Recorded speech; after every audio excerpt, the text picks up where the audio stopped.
Hello friends, इस video में देखेंगे आईआईटी जैम क्वालिफाइड करने के बाद आईआईटी में और एनआईटी में एडमिशन लेने का क्या प्रोसीजर होता है। तो हम लोग का पहले एलिजिबिलिटी क्या होता है आईआईटी में जाने के लिए। एक तो आईआईटीज़ में जाने का एलिजिबिलिटी होता है 55% आपके ग्रेजुएशन में आने चाहिए और आपने 4 सेमेस्टर मतलब 1 2 3 4 में आपने उस सब्जेक्ट को ऑप्ट किया हो तो आप एलिजिबल हैं किसी आईआईटीज़ में एडमिशन लेने के लिए। तो फर्स्ट थिंग ये हो गई आपका एलिजिबिलिटी। तो अगर फॉर्म अभी आएंगे 15 अप्रैल तक आ जाएंगे फॉर्म्स, तो उसमें आपको फिल करना होगा। फर्स्ट थिंग उसमें क्या होता है, प्रेफरेंस सबसे ज़रूरी है। प्रेफरेंस के बाद उसमें डॉक्यूमेंट्स मांगता है। डॉक्यूमेंट्स में जैसे मार्कशीट हो गया, एक तो कैटेगरी सर्टिफिकेट हो गया, और उसमें आपको कैटेगरी का एक देखना पड़ेगा। उसमें जो भी प्रोसीजर आएगा तो उसमें कुछ डेट मेंशन होती है कि उस डेट के पहले का नहीं होना चाहिए, उसके बाद का ही होना चाहिए। तो आप अभी अप्लाई कर दीजिए तो विद इन 1 मंथ तो बन ही जाएगा। तो आप अभी अप्लाई कर देंगे तो वो बन जाएगा, तो आपको प्रॉब्लम नहीं होगी आगे जाके।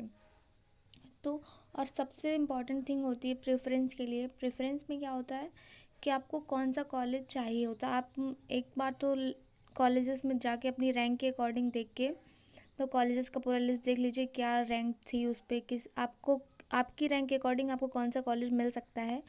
उसके अकॉर्डिंग आप जाइए और देखिए कि आपको कौन सा कॉलेज मिल सकता है। फिर पूरी लिस्ट बनाइए कि आपको कौन सा कॉलेज चाहिए, फर्स्ट में कौन सा चाहिए आपको, सेकंड में चाहिए, थर्ड में, ऐसे इस अकॉर्डिंग। ये नहीं कि अगर आपकी रैंक 200 है तो आप आईआईटी बॉम्बे फिल कर दें। आईआईटी बॉम्बे तो नहीं मिल पाएगा ना फिर आपको, क्योंकि उसमें सीट्स ही नहीं होती है इतनी ज़्यादा और आपकी रैंक भी 200 है। तो आपको 200 के आसपास जो कॉलेज मिला हो पिछले साल में देख के उसी में आपको फिल करना है। ये नहीं कि आप कोई भी कॉलेज फिल कर दे रहे हैं, तो उसके अकॉर्डिंग ही प्रेफरेंस भरना होता है।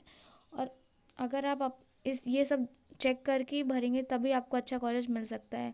अगर आपने पहले कोई और कॉलेज भर दिया और तब तक आपकी रैंक के पास वाले कॉलेज तब चले जाएंगे वो सब, तब आपको सबसे लास्ट वाला कॉलेज मिल पाएगा जो अच्छा कॉलेज नहीं होगा। और इस वजह से ही तो आपको प्रेफरेंस सबसे इम्पॉर्टेंट है, वो आपसे सही से बनना पड़ता है। लेकिन एक बात यह है कि अगर एक बार आपने प्रेफरेंस लॉक कर दिया तो आप दोबारा प्रेफरेंस नहीं फिल कर सकते हैं।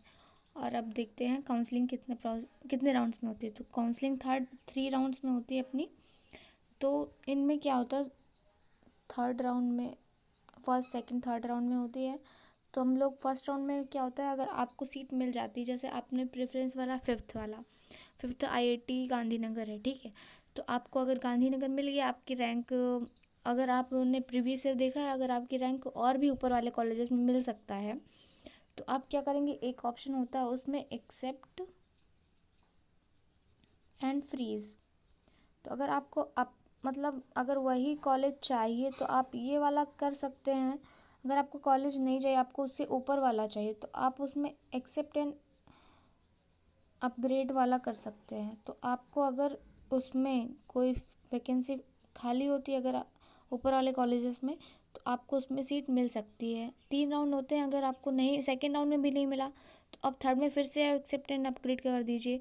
कुछ बच्चों को कन्फ्यूज़न होता है कि अगर फ़ीस एक्स्ट्रा लेंगे कि अपग्रेडेशन की, ऐसा कुछ नहीं है। जितना फ़ीस है उतना ही लेंगे, उसके एक्स्ट्रा फ़ीस नहीं लेते हैं।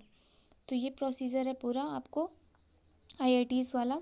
तो अब एनआईटीज़ का अलग से एक प्रोसीजर होता है। एनआईटीज़ का क्या होता है, हम लोग का एनआईटी के लिए एक सीसीएमएन होता है, वो इसको करवाता है, सीसीएमएन करवाता है इसको।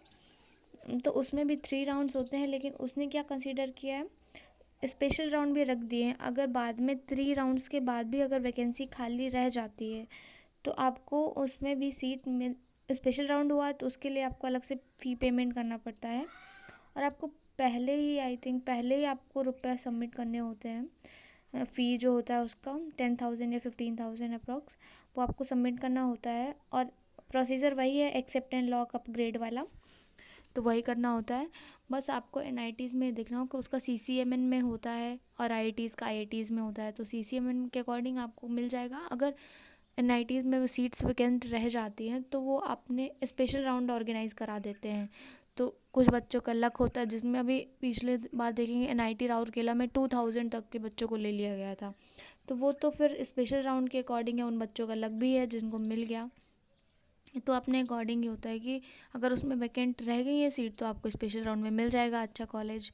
और और भी अगर आपका आईआईटी जैम का एग्ज़ाम अच्छा नहीं हुआ, रैंक नहीं अच्छी आई, तो और भी ऑप्शन है अपने पास, जैसे कि एचसीयू हो गया, हैदराबाद सेंट्रल यूनिवर्सिटी हो गया, जेएनयू है, और डीयू है, बीएचयू है। आप इन सब में अप्लाई करिए और अपना यहाँ पे बेस्ट दीजिए। अगर आपका आईआईटी एग्जाम में अच्छी रैंक नहीं आई तो कोई बात नहीं, ये यूनिवर्सिटीज़ भी अपने आप में आईआईटी से भी कंपेयर कर सकते हैं हम लोग, आईआईटी से कुछ ज़्यादा अच्छी भी है। हैदराबाद का हैदराबाद सेंट्रल यूनिवर्सिटी कोई देख लीजिए, वो बहुत अच्छी यूनिवर्सिटी मानी जाती है। ऐसे बहुत सारी सेंट्रल यूनिवर्सिटीज़ होती हैं जहाँ पे आप अप्लाई कर सकते हैं और अपना बेस्ट दीजिए। अगर आपका आईआईटी एग्जाम का एग्ज़ाम अच्छा नहीं हुआ तो कोई बात नहीं, आप अगर अपने लास्ट ईयर में है ग्रेजुएशन के तो आप एक ईयर प्रिपरेशन कर लीजिए आईआईटी जैम की, आप नेक्स्ट ईयर दे लीजिएगा, क्या पता नेक्स्ट ईयर आपको बहुत अच्छा रैंक आ जाए और आपको और अच्छा कॉलेज मिल जाए। तो ऐसे ही अगर आपको कोई डाउट है इन सब क्वेरीज़ के लिए, अगर क्या है क्लोजिंग रैंक वगैरह, एक तो मैंने वीडियो बनाया था पहले ही क्लोजिंग रैंक और उसके लिए मैथ्स के लिए स्पेशली, अगर इन सब में आपको कोई डाउट लग रहा है तो आपको मुझे कमेंट सेक्शन में बता दीजिएगा प्लीज़। आपकी मैं पूरी हेल्प करना चाहूँगी, मैं पूरी हेल्प करूँगी आपकी इस सब में। तो प्लीज़ आपको अगर कोई डाउट है तो आप कमेंट सेक्शन में बताइए और please subscribe my channel. Okay, thank you.